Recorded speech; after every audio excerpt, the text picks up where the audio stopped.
So we have completed our tutorial and we have done it together through all these parts, and I really hope that this was useful for you, it was helpful, and also you enjoyed the tutorial. And now we have the last part, the part number 20, where we will discuss some most common issues and mistakes in book formatting and how to avoid them.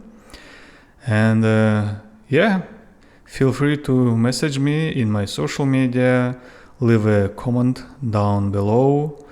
And the next, my tutorial is going to be about cover design, how to design cover for free using Affinity.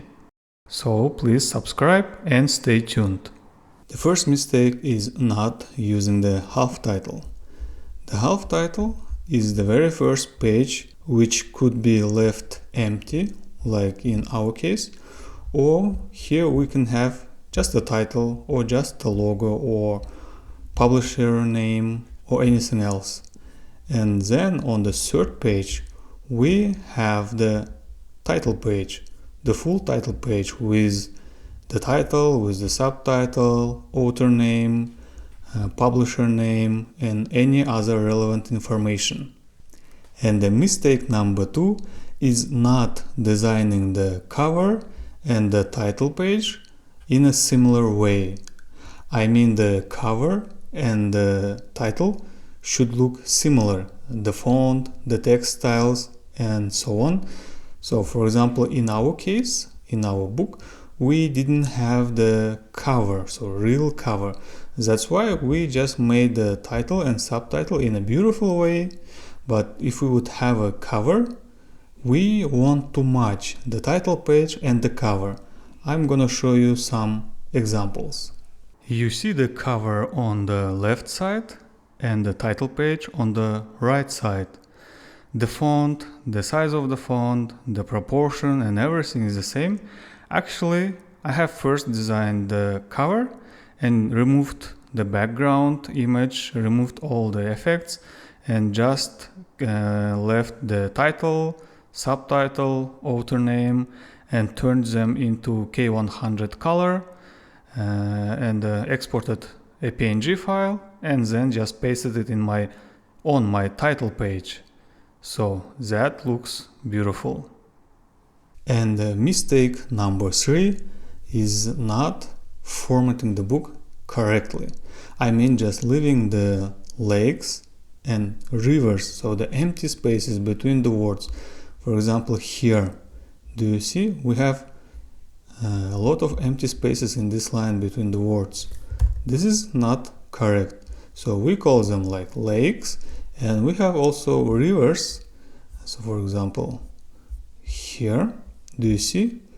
When we have a lot of empty spaces between the words in several lines, and this looks just like a river flowing within the text box. So this is something that we want to avoid.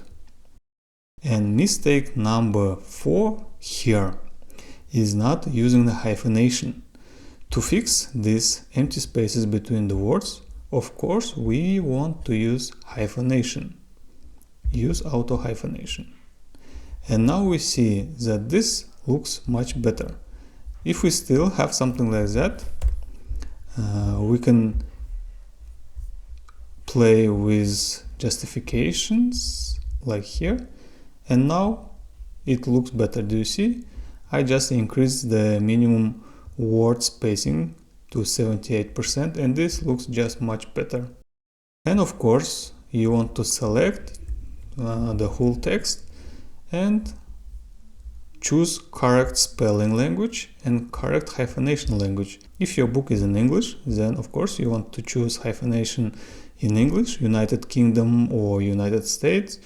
Or if it's other language, you want to make sure that you are using the correct hyphenation dictionary from here. And the mistake number 5 is leaving widows or orphans on the pages. So they are these single lines at the beginning of the page or at the end of the page. So those should be avoided. But I also see some modern books from good and well-known publishers that they left widows and orphans, so that might be not so strict, but anyway, I recommend you to use prevent orphan first lines and prevent widowed last lines, just because it looks much better and the single lines on the pages could be disruptive. And the mistake number 6 is using the first line indent and spaces between paragraphs at the same time to show the new paragraph. So why do we use first line indent? Because we want to show that here we have a new paragraph, yes? And there is also another way that we can do this. So we should remove first line indent and add spaces between paragraphs, okay? Like this. This is another way to show different paragraphs. So here is one paragraph, okay, we are moving to something new, and here is another paragraph, and so on and so on. And you should use only one technique.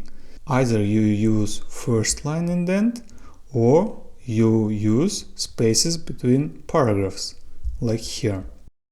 But never use both, like so.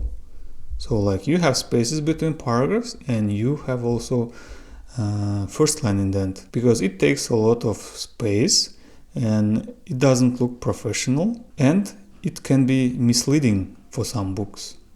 And mistake number 7 is choosing the wrong fonts. So I recommend for print books to use Crimson Pro, because Crimson Pro is well designed for print, yes, for printing. But of course there are many good and beautiful fonts which are more suitable for displays, so for screens.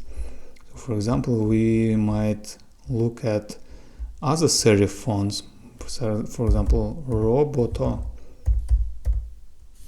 Yes, Roboto serif. It also serif. It's a beautiful font. It looks nice on the screen. But if you would print it, other fonts might be more beautiful, because you see all these serifs are more like rectangular shaped. It's made for screens.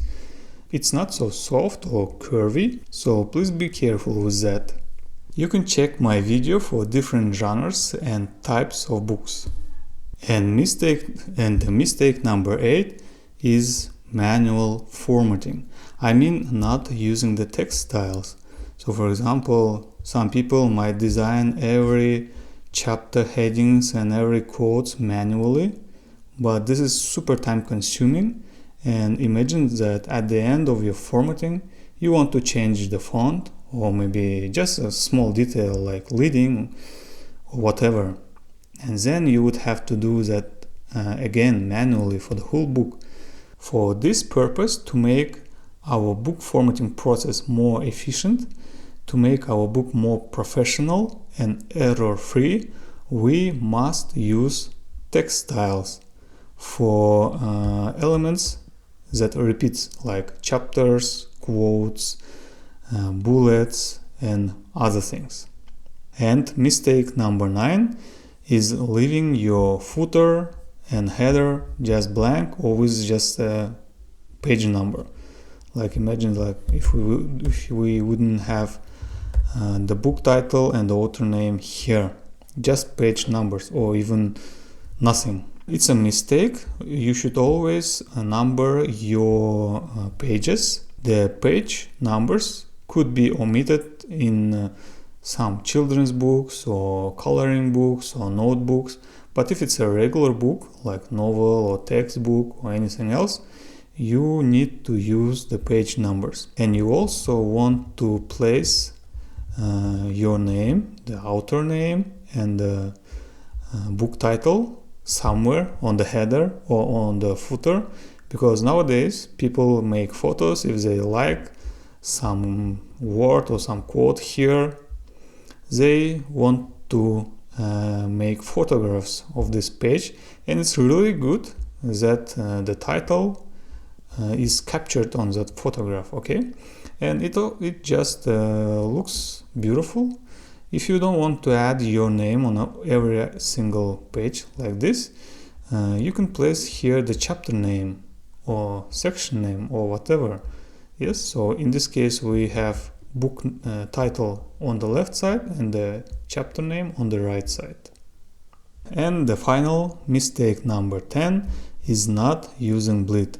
If you have any image that goes that reaches the edges of the page, or any elements, so for example like a line, something like this, that goes to the edge of the page, you should always use bleed for correct printing. You can access this setting in Document Setup and bleed. Amazon requires 3.2 millimeters from all sides except inner side, so please be careful. And other platforms, they also usually have their own bleed size, and you always want to make sure that you are using the correct dimensions.